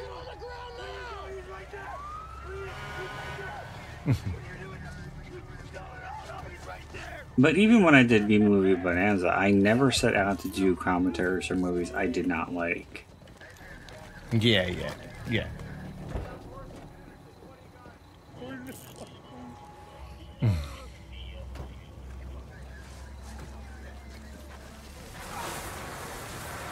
He keeps saying he's right there, and they're not even like, who? What are you saying about? Yeah. Who's right there? Like, all right, crazy. Yeah. He's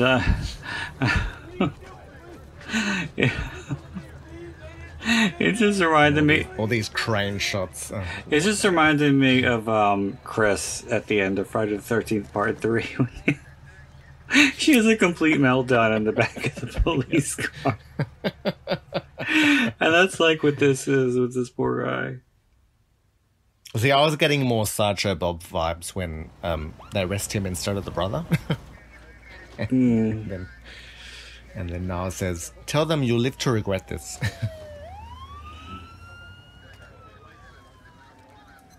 You should call him Niles. Well, I forget his name on the show. Sideshow Cecil. Yes, Cecil. It was back when The Simpsons was good.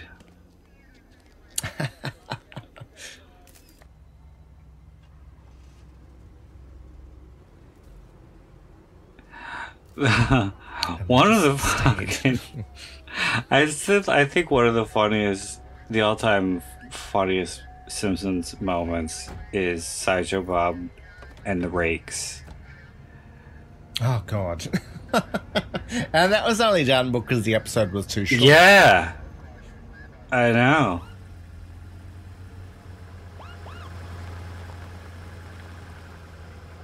My nephew used to get me to impersonate that scene, like Bob's his shudder.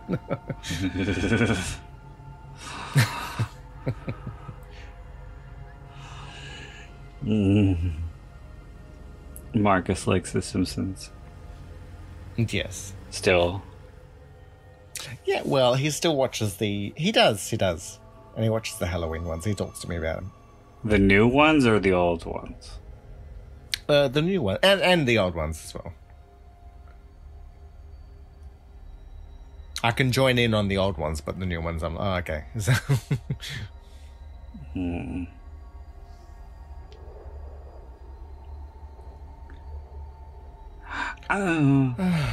And then basically, it is the ending here, but it continues.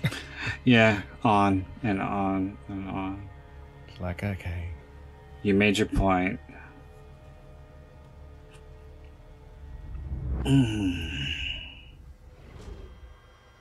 Like, it was getting to like a point where I was like, is there going to be some twist? Like where you find out that... I know, because... But no, it's just... No. Repeating the whole movie from the perspective of the ATM camera. Yeah. So we get to rewatch the movie again that we don't like.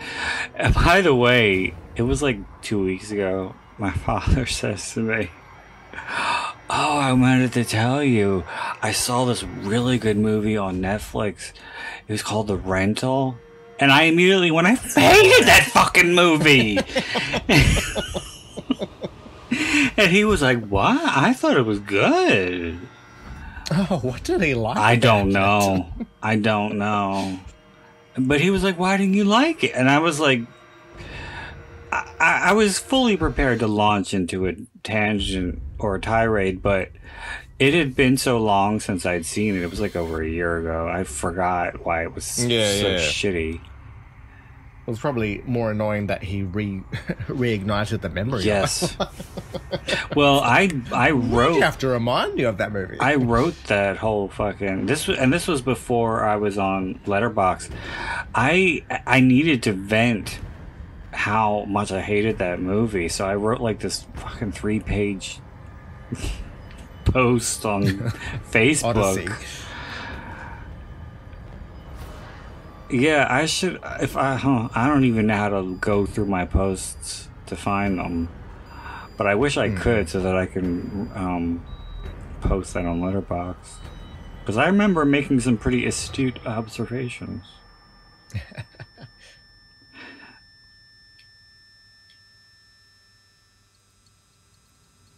Then it just continued. Yes, the movie's still not over. No. It's like when you've used the ATM and you're waiting for your card to come back out, and it's taking forever. Or and like to make sure that it goes to like that you've ended the transaction. I don't. Well, it's been a while since I've used an ATM, but when I did used to use them, I never. Well, first of all, I don't like it when people are behind me. It makes me nervous. So, if I am using an ATM, or if I were to be using an ATM, and somebody would come behind me, I would just stop and let them go. You would just wet yourself right then. No, I would just let them go. Even if it was a woman, too. Yeah. It would just make me nervous. So I would just be like, I would make something up. I'm like, oh, my card's not working right or something. You can go ahead. And because it used to freak me out when people would come up behind me, whenever I used to go in that vestibule to use the ATM, I made sure that I stood by the door until they were done. If there was somebody else in there, I would never stand behind anybody. Because I knew how uncomfortable it made me. So I'm like, I'm going to keep a safe distance just so you don't think there's any shenanigans going on. I'm going to sodomize you. You basically like gave them a COVID distance. I did. I made social distancing hip first. I invented you were doing it before it was cool. I was doing it before. I was doing everything before it was cool. Okay, baby. I was doing snap bracelets and leg warmers and banana clips and bedazzled jean jackets. And I was lifting fucking apple bottom jeans. Jeans. I was lifting. I was doing samples. I was stealing music before P. Diddy and Will Smith did it with everything. Yeah, that's right. I had an issue. I had a thing yesterday. Kind of the similar thing is I had left this a mini mart, a supermarket, and at the same time as a woman, and I was incidentally following her through the car park. And then right by my car, I see she goes to the car right next to me. And I said to her, oh, I'm parked right next to you. Like I'm not. Oh my God. And I made sure to unlock the car so that she knew that it was mine. Oh my God. You just made me think of the scene in Eye for an Eye when Sally Field is in the parking lot and she attacks that guy. And doesn't Betty White does that as well in The Golden Girls? I don't remember that, but I just remember her with her little fucking hat on. Yeah, and she like punches him in the face. No, but listen. In Eye for an Eye, when she beats the shit out of that guy and he gives her his wallet, and she says, "Oh, I don't want your money. I thought you were following me." And he says, "I'm not following you. I'm parked right there." And she says, "Oh, I'm so sorry." And she turns around to walk away. Guess what she has on her back? What? The backpack. Oh, my God. It keeps making its appearance. I just remembered that. You. She has that backpack on. Sorry. Oh, shut up. That that was fucked up. Oh. That movie was a effective movie, yeah. Well, God, this song is slow down, like to go with the credits. Yes. That's well, the creepiest. Eye for an Eye is such a good movie, but it's not one that I could do on the podcast because it's not a happy movie. It's not a happy movie, and no, I don't mind happy movies, but that one's or unhappy movies, yes, unhappy movies, and I think the Sally Field's meltdown in the fucking traffic jam was more traumatic than the attack. The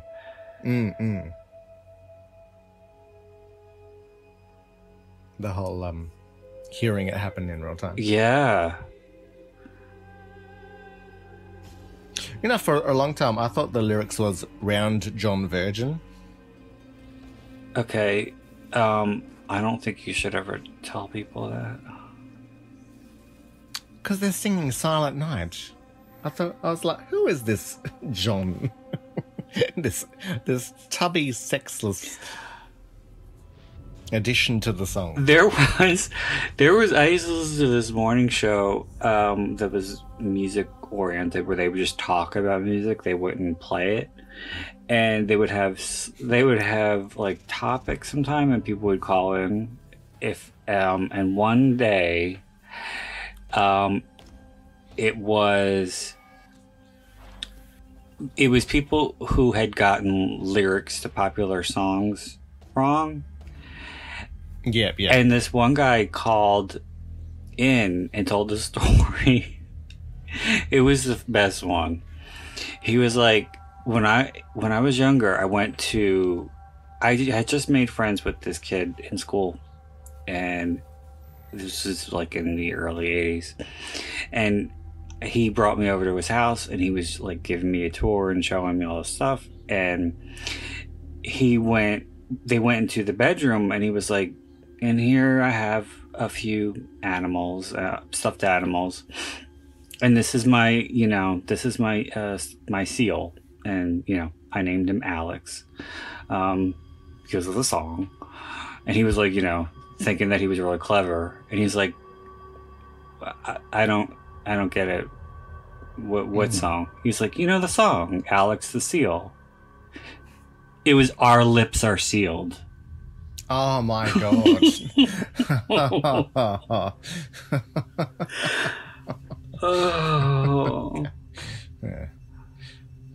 Somebody else, I thought I was like... somebody else called it and said that they thought Jack and Diane, instead of it's a little ditty about Jack and Diane, he was saying two little titties, Jack and Diane. I got. See, I found out because I was playing the game Hangman, and we used to do like movie titles or song titles. And that's when I found out that I was hearing the Madonna song wrong, because I thought it was Just to Find My Love. Oh, for God's sake. And then they're like, what song is that one? And I said, oh, that one on the Madonna song. I was quite young, so I'll forgive myself. All roads lead to Madonna on the Flying Rage podcast. No, I didn't know what Justified meant, but I knew that's what it was when it first came out, because the video was such a it was so controversial. It was talked about on so many different shows, and they kept saying the title. So I knew it was... See, but I was 3 years younger than you, so... I was not... My mind was not yet mature enough to understand.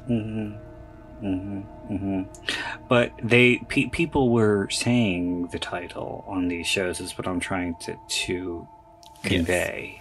Yes. Okay. I can't believe the credits are still going on. This is absurd. Yes, I know. And then they put in snippets of like him planning things. And I'm surprised that, that not just that the credits are so long, but the fact that they were able to fill the credits with names. Well, they could be that fake. There were this many people involved. They could be fake. Cause no, it feels almost like they've added, let's say they got their catering from Subway. It's almost like that they then put in all of the sandwich artists or something like. But they could be fake names because that's what Frank Henenlotter did at the end of Basket Case. God. At the end of Basket Case, there were like 10 people who worked on the movie, maybe 10 people. And so, the end credits, it's all fake names.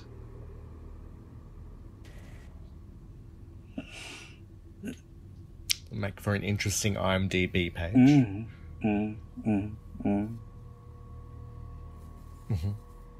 And the credits are still going. Yeah.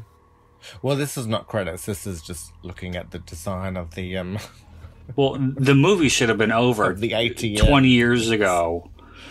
Yeah.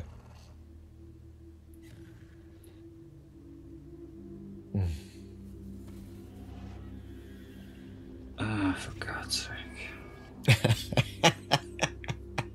What a way to start fucking Christmas. I know. Drunk. Should have. It would have been better. Would have been better off if we did the remake of Black Christmas. As stupid as that is, at least we could have laughed at how fucking stupid it is. This is boring. Did the director go on to other stuff of ATM? I don't even know. I would, maybe this was 10 years ago. So I'm sure he did something. Well, now I'm comfortable to look stuff up. Yes, for you can do that. But Mean Creek is a decent movie. I think that I always thought that would. I think I probably even said this recently on the show, but I think that would be a good double feature with Bully because they're kind of similar and they have. Oh, okay. I might have seen Mean Creek. Yeah, now that sounds familiar. They have a bit. They have a bit of grittiness. Both have Bully is Larry Clark, so it's a lot grittier. But they both have a bit of gritty to them. But no, Josh Peck's character is a bully in school, and Rory Culkin. I can never say that name because it's too much. Rory Culkin. You need to taco your tongue to say it. No, can't do that. Whatever Culkin's fucking face is, he makes a plan with like his brother and like his cousin and like a girl from school and like fucking 10 people to get Josh Peck's character to go on a boating trip for his birthday as like a ruse so they can kill him. And if you're gonna make a plot to kill somebody, it's you shouldn't involve that many people. So many people. Yes. No, you shouldn't do that. So what did the director go on to do? Tell me. Well, that was the last film he directed. However, he has been a producer, an executive producer, sorry. Until even recently, he did one called The Devil's Light in 2022. I don't know what the fuck that is. No. He didn't. And this wasn't prepares to perform an exorcism. This wasn't a writer-director endeavor. No. No. Well, what about the writer? Has the writer written anything? All right, give me a second. Right. I was gonna look. Oh no, yeah. So it's two writers, Chris Sparling and Ron Tipp. Yes, you Tip. Yes. Just the tip. Just the tip, yes. Oh, he did Greenland. I don't know what that is. It's a movie that was on Amazon, I reckon, with Gerard Butler and his fat cock. Oh my God. He did Mercy.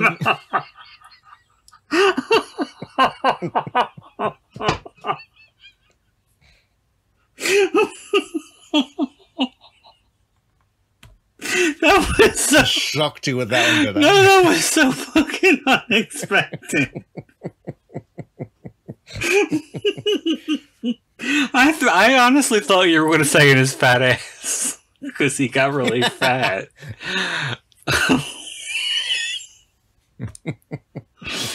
Oh, that was funny. Oh, that felt good. after the abortion of ATM. So. Yes. Yeah. Oh, come on. Ron Tippay. Mm-hmm. Come on, computer. Mm-hmm. He is an actor known for Shrek and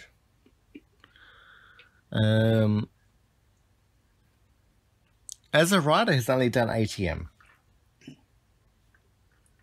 So he really hasn't done much. So the other writer wrote Barry. He's done a bit of producing.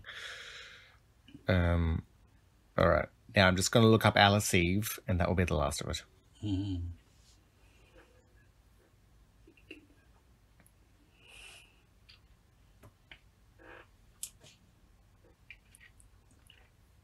You know, a lot of different movie-based podcasts usually have some sort of review for the movie. I mean, or rating rather, for the movie that the episode is centered around. But I don't like doing that. Yeah. I give it a thumbs down. Okay. So what is Alice in Wonderland, whatever the fuck her name is? Alice Eve, yeah, she's got a real drag queen name. The only thing, she was in Men in Black 3 as a young Agent O. Oh, we're talking about Emily. I thought you were talking about the other writer. No, I'm talking about Emily. Yes, Emily. Yeah, the other writer has not really done anything else. That was the only thing he wrote. What about Buried? He did a bit of... Huh? You said he wrote Buried. Ah, no, that was on the front cover. So it might have been... Let me... So you're calling the front cover a liar? Is that what you're doing? You're calling IFC films... Lies. Lies? Yeah, it says from the writer of Buried on the front cover of it. Well, So maybe it was the writer of Buried, but he didn't write this. Oh, yeah, as in, maybe he produced.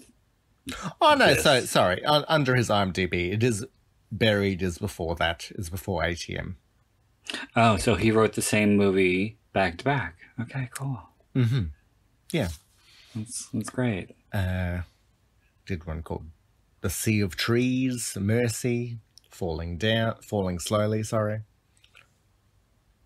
A Fandemic, 50 fans celebrate 50 years of cinema.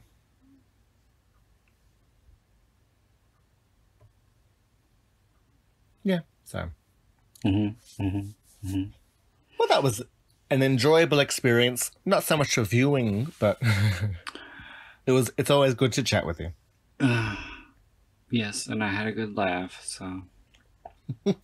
Right towards the end.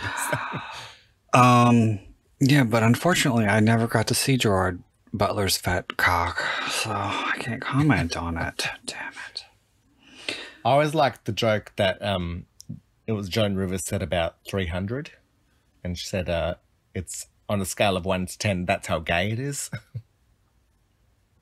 Clever. I never found her remotely funny at all. Oh, really? I thought I didn't mind her at all. All right. I used to watch Fashion Police, and I I got a hated bit Fashion annoyed Police because I thought it was Kelly Osbourne. I thought it was mean because not only did she rip apart the clothes, which is fine. I mean, a lot of what's considered to be high fashion is hideous, but then they would pick apart people physically, and I don't like that. I think that's mean. Yeah. And she when she was alive was in no position to pick apart the way people look. Well, she would pay doctors to pick her apart. And those doctors, she should have gotten refunds from those doctors because she looked like some kind of fucking something that you would see on fucking X-Files. Yeah, she looked like the trial version. And then the doctors go, "Oh, we know not to make that mistake." Yes, she was. She was the first pancake. She was the first pancake. She was. John Waters said that the woman Liz Renee from Desperate Living would get facelifts for free because she would get them done by medical students who were learning how to do it. Yeah. Like when you get cheaper massages by massage or dental cleaning. Yeah. Yes. Yeah. Or haircut. Yeah. So that's good to do that with to have somebody cut your face open who's never done it before. Yeah, that's good. It's great. It's like being the tattoo pig. Oh, I don't want that. All right. So I want to put a cap on this thing. Ass. Yeah. Sounds good. Yeah. Ass to mouth is a lot more fun in this movie. Than automatic teller machine. Then, yes. All right. Well, I want to thank everybody for listening. Christmas is off to a wonderful start, let me tell you. And I want to thank Tony for joining me for this mess. Christmas extravaganza. Yes, and that shall continue next week with more Christmas. So, until then, this is Brandon Ford wishing you all unpleasant dreams.